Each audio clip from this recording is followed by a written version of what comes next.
ایران کی nuclear facility کے اوپر، وہاں کی نیوکلیئر سہولت کے اوپر جو حملہ کیا ہے، اس نے پورے خطے کے لیے ایک خطرہ کھڑا کر دیا ہے۔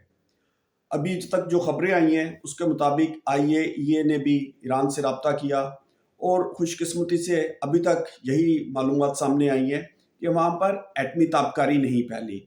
شاید یہ حملہ اس کامیابی سے وہ نہیں کر پائے جس سے وہ کرنا چاہ رہے تھے، لیکن اگر یہ حملہ اس منصوبے کے تحت ہو جاتا جو اسرائیل نے بنا رکھا تھا، تو اس ایٹمی تابکاری کے اثرات پاکستان میں بھی آتے، مڈل ایسٹ کے دوسرے ممالک میں جاتے، اور ایک طرح سے جو چرنوبل میں آج سے کوئی 40-45 سال پہلے ہوا تھا، یہ اس خطے کا ایک چرنوبل بن جاتا، اور لاکھوں کروڑوں بے گناہ انسان اور یہاں کی ماحولیات تباہ ہو کر رہ جاتے، لوگ اپنی جانوں سے جاتے، اور آنے والی کئی صدیوں تک لوگ اس ایٹمی تباہی کو بھگتتے رہتے۔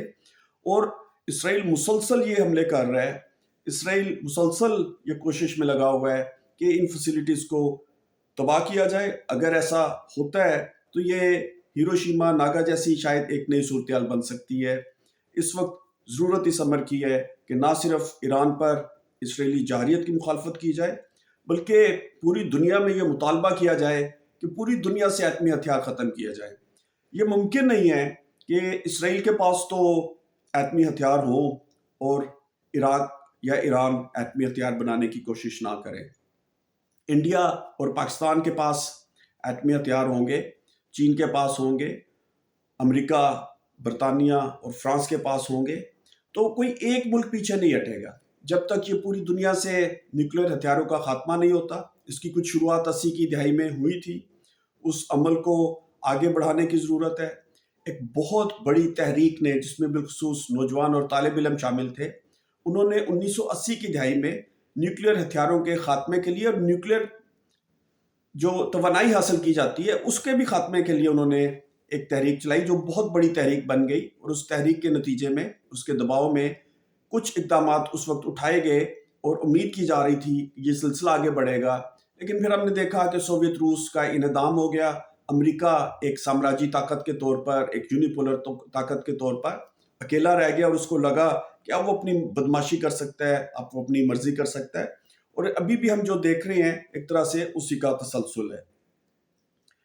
تیسری بات جو میں کرنا چاہتا ہوں وہ یہ ہے کہ اسرائیل ہو یا امریکہ ہو یا روس ہو، جتنی بھی یہ سامراجی طاقتیں ہیں، ان کا راستہ روکنے کے لیے ہم چین کی طرف نہیں دیکھ سکتے، وہ خود ایک سامراجی قوت ہے۔ ہم کسی ایک سامراجی بلاک کا مقابلہ کرنے کے لیے دوسرے سامراجی بلاک کی طرف نہیں دیکھ سکتے۔ ان تمام سامراجیوں کے خلاف ہمیں ایک نیا بلاک تعمیر کرنے کی ضرورت ہے، اور وہ ہے انٹرنیشنلزم کا بلاک، دنیا بھر کے مزدوروں، کسانوں، نوجوانوں اور طالب علموں کا بلاک۔ یہ انہی محنت کشوں، طالب علموں اور نوجوانوں کی یورپ اور شمالی امریکہ، بالخصوص ان خطوں کے ممالک میں ان لوگوں کی جدوجہد تھی، جس نے یہاں کی حکومتوں کو بھی مجبور کر دیا ہے کہ وہ اسرائیل کے جینوسائیڈ کے خلاف ایک اچھا موقف اختیار کرے۔ اور ابھی جو 2 دن پہلے اقوام متحدہ میں جینوسائیڈ روکنے کے لیے قرارداد پیش کی گئی، اس میں جرمنی جیسے ملکوں نے بھی اسرائیل کے خلاف ووٹ دیا۔ حسب معمول وہی کو 12-14 ملک تھے جنہوں نے اس کی حمایت میں ووٹ دیا، اسرائیل کی حمایت میں ووٹ دیا۔ امریکہ سر فہرست تھا، ہنگری جیسے ملک جہاں پر ایک نیم فاشسٹ قسم کی حکومت قائم ہے، وہاں اس نے اس کی حمایت کی۔ لیکن جرمنی، آسٹریلیا اور برطانیہ جیسے ملک، یورپ کے دیگر ملک جو شروع سے اسرائیل کے ساتھ کھڑے نظر آ رہے تھے، انہیں بھی یہاں کی عوامی تحریک نے مجبور کر دیا ہے کہ وہ اسرائیل کے خلاف ووٹ ڈالے۔ اسی قسم کی ایک بڑی تحریک جس میں ایشیا کے لوگ شامل ہوں، افریقہ کے لوگ شامل ہوں، سب سے بڑھ کر مسلم دنیا کے اپنے لوگ شامل ہوں، لاطینی امریکہ کے لوگ شامل ہوں، ایک عالمی یکجہتی کے ذریعے اگر کروڑوں لوگ دنیا بھر میں اس جنگ کے خلاف سڑکوں پر نکلیں، ایک امن کے لیے جدوجہد شروع کی جائے، ایک متبادل عوامی بلاک تعمیر کرنے کی کوشش کی جائے، تبھی نہ صرف اس جنگ کا راستہ روکا جا سکتا ہے، بلکہ غزہ میں قتل عام روکا جا سکتا ہے، اور دنیا میں دیگر جنگوں کا راستہ روکا جا سکتا ہے۔ صرف یوکرین میں جنگ نہیں ہو رہی، ہم دیکھتے ہیں کہ سوڈان میں ایک خوفناک جنگ جاری ہے، اور اس جنگ میں یونائٹڈ عرب ایمریٹس، متحدہ عرب امارات کا ایک خوفناک کردار ہے۔ وہ وہاں پر ایک نیم سامراجی قوت کے طور پر اس جنگ کو بڑھاوا دے رہا ہے۔ ہم دیکھتے ہیں کہ افریقہ کے بعض ممالک میں، لیبیا میں بھی ایک عرصے سے خانہ جنگی جاری ہے جو پراکسی وارز بن چکی ہیں، اور ان پراکسی وارز کے پیچھے بھی آپ کو کہیں ترکی، UAE، سعودی عرب نظر آئیں گے، کہیں پہ روس اور امریکہ نظر آئیں گے، یا بعض دیگر یورپی طاقتیں نظر آئیں گی۔ ان تمام جنگوں کو، یہ جو نام نہاد خانہ جنگی ہیں، یہ جو پراکسی وارز ہیں، یہ بھی در حقیقت سامراجی جنگوں کا تسلسل ہے۔ ایک بات یاد رکھیں، چین اور امریکہ، روس اور چین، روس اور امریکہ یہ کبھی بھی آپس میں نہیں لڑیں گے۔ یہ پراکسی وارز کے ذریعے دوسرے ممالک کی قربانیاں دیتے رہیں گے۔ ہمیں تمام جنگوں کا راستہ روکنا ہے، اور ان جنگوں کا راستہ روکنے کے لیے ہمیں ایک سوشلسٹ انٹرنیشنلزم کا راستہ، ایک پلیٹ فارم تعمیر کرنا ہوگا۔ ایک اور بات جو میں چین کے حوالے سے ہی کرنا چاہتا ہوں، اور اس پہ میں پہلے بھی 2-3 دفعہ پروگرام کر چکا ہوں، روزنامہ جدوجہد میں ہم اس پہ مسلسل مضامین لکھ رہے ہیں، کیونکہ نہ صرف پاکستان کی ریاست بلکہ کچھ نام نہاد ترقی پسند بھی چین کے اندر غلط فہمیاں پیدا کرنے میں پاکستان کے اندر اور عالمی سطح کے اوپر مسلسل لگے ہوئے ہیں۔ چین اسرائیل کا دوسرا بڑا تجارتی پارٹنر ہے۔ چین ایران کا سب سے بڑا تجارتی پارٹنر ہے۔ ابھی جب یہ خبریں آئیں کہ اسرائیل نے چین پر حملہ کر دیا ہے، تو چین نے ایک منافقانہ سا بیان ایران کے حق میں یہ ضرور دیا کہ ہم ایران کی سلامتی کے قائل ہیں، لیکن اس نے اسرائیل کی مذمت نہیں کی۔ چین نے بھی وہی بیان دیا جو نیٹو نے دیا ہے۔ نیٹو نے کہا کہ ہم ڈی ایسکلیشن چاہتے ہیں۔ اتفاق سے میں یہ پروگرام اسٹاک ہوم سے کر رہا ہوں، اور نیٹو کا جو جنرل سیکرٹری تھا آج اسٹاک ہوم میں ہی تھا، اس نے میڈیا سے بات کرتے ہوئے کہا کہ ہم ڈی ایسکلیشن چاہتے ہیں۔ حسب معمول سامراج کے اس بدترین جنگی اتحاد نے اسرائیل کی مذمت نہیں کی۔ انہوں نے یہ نہیں کہا کہ اسرائیل نے جارحیت کی ہے، ظلم کیا ہے، اور اس کی ہم مذمت کرتے ہیں۔ اسی قسم کا بیان چین نے بھی دیا ہے۔ پھر وہی بات کہ یہ چین لوگوں کا نجات دہندہ نہیں ہے، چین مظلوم ملکوں، قوموں اور طبقوں کا نجات دہندہ نہیں ہے۔ چین سے مراد وہاں کی حکمران اشرافیہ۔ ہم چین کے محنت کشوں کو عالمی انٹرنیشنلزم، جسے میں کہہ رہا ہوں، عالمی سوشلسٹ تحریک میں شامل کرنا چاہتے ہیں، اس کا حصہ سمجھتے ہیں۔ چین کے مزدور ہوں، امریکہ کے ہوں، یورپ کے ہوں، لاطینی امریکہ کے ہوں، ہم یہ سمجھتے ہیں کہ دنیا بھر کے مزدور ایک ہے، انہیں ایک ہو کر ہی اپنے حقوق حاصل ہو سکتے ہیں، ایک ہو کر ہی اس دنیا میں وہ امن قائم کر سکتے ہیں۔ ایک اور بات جو میں کرنا چاہتا ہوں وہ ہے وہاں پر، یعنی ایران میں قائم آیت اللہ حضرات کی آمریت۔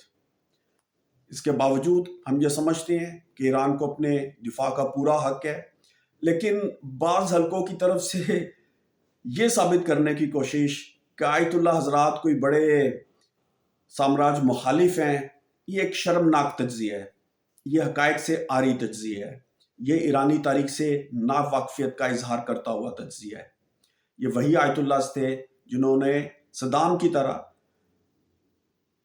اپنے رجیم کا آغاز کمیونسٹ پارٹی اور مختلف کمیونسٹ گروہوں، ترقی پسند گروہوں کے سیاسی کارکنوں کی شہادتوں سے کیا۔ موسوی، جنہوں نے بعد میں صدر کا الیکشن بھی لڑا، وہ 85 کی دہائی میں ایران کے وزیر اعظم تھے، ان کے بارے میں کہا جاتا ہے کہ انہوں نے 5 سے 9 ہزار افراد کی پھانسیوں پر جو آرڈرز تھے ان پر دستخط کیے، ان میں اکثریت توتا پارٹی کے یا دیگر انقلابی گروہوں کے کارکن تھے۔ اسی طرح ایران کی پراکسی حزب اللہ لبنان میں کمیونسٹ پارٹی آف لبنان کے کارکنوں کو قتل کرتی رہی ہے۔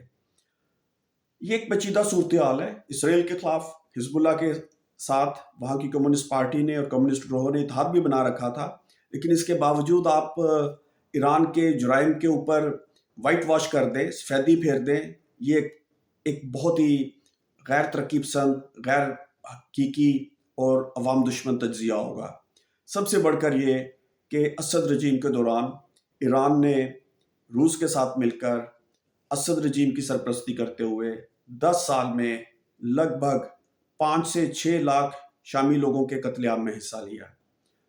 یہ بالکل سامراج مخالف رجیم نہیں ہے. عراق کے خلاف جنگ جاری تھی تو اسی آیت اللہ رجیم نے اسرائیل سے اسلحہ خریدا تھا تاکہ عراق کے ساتھ جنگ جاری رکھی جا سکے. ہم یہ بھی دیکھتے ہیں کہ یہ عراق امریکہ کے ساتھ، یورپ کے ساتھ مسلسل سودے بازی میں لگے رہتے ہیں. اور سب سے اہم بات یہ کہ جب تک آپ سرمایہ داری کا خاتمہ نہیں کریں گے آپ سامراج مخالف نہیں کہلا سکتے. یہ مغرب دشمن کہلا سکتے ہیں اور یہ مذہبی بنیادوں پر مغرب دشمن ہو سکتے ہیں. یہ جو دنیا کی جو طبقاتی لڑائیاں ہیں، جو سامراجی لڑائیاں ہیں، ان کو یہ مذہبی رنگ دے کر مزدوروں کی، محنت کشوں کی، کسانوں کی تحریکوں کو انڈرمائن کر سکتے ہیں، اور یہ کرتے آ رہے ہیں. لیکن یہ بالکل سامراج مخالف نہیں ہے. حقیقت یہ ہے کہ انقلاب کے بعد جو سب سے بڑے بلینئر بن کر ابھرے ان میں ایران کے ایک سابقہ صدر بھی شامل تھے. ان میں سب سے سر فہرست یہ آیت اللہ حضرات خود ہیں. یہ ایران میں سرمایہ داری اور نیو لبرلزم کے سب سے بڑے چیمپئن ہیں. تو یہ سامراج مخالف نہیں ہو سکتے. اور اگر آپ کو اتنا ہی شوق ہے مولویوں کے اندر سامراج مخالفت ڈھونڈنے کا تو پھر آپ طالبان کا پوسٹر بھی اٹھایا کریں، پھر آپ القاعدہ کا پوسٹر بھی اٹھائیں. انہوں نے بھی بہت زیادہ سامراج مخالفت کی ہوئی ہے. تو یہ لوگ جو آیت اللہ حضرات کو سامراج مخالف بنا کر لوگوں میں خوش فہمیاں، غلط فہمیاں اور محنت کشوں میں غلط معلومات پھیلا رہے ہیں، غلط تجزیہ پھیلا رہے ہیں، وہ ہرگز محنت کشوں کے دوست نہیں ہیں. میں اس موضوع پر علیحدہ سے ایک پروگرام کروں گا آنے والے دنوں میں. لیکن فی الحال ایک مرتبہ پھر اپنے اس مطالبے کے ساتھ اور اس امید کے ساتھ کہ دنیا بھر میں محنت کش، ترقی پسند قوتیں، خواتین، نوجوان ایران کے خلاف اسرائیل کی اس جنگی جارحیت کو روکنے کے لیے سڑکوں پر نکلیں گے. ایک بڑی تحریک جنم لے گی جو نہ صرف ایران میں جنگ کو روکے گی بلکہ غزہ میں جاری قتل عام کو روکے گی، یوکرین میں جاری جنگ کو روکے گی، سوڈان میں جاری نام نہاد خانہ جنگی کو روکے گی، جس میں ملینز کی تعداد میں یا لوگ مارے جا چکے ہیں یا بے گھر ہو چکے ہیں. پروگرام میں ساتھ دینے کے لیے آپ کا بہت شکریہ.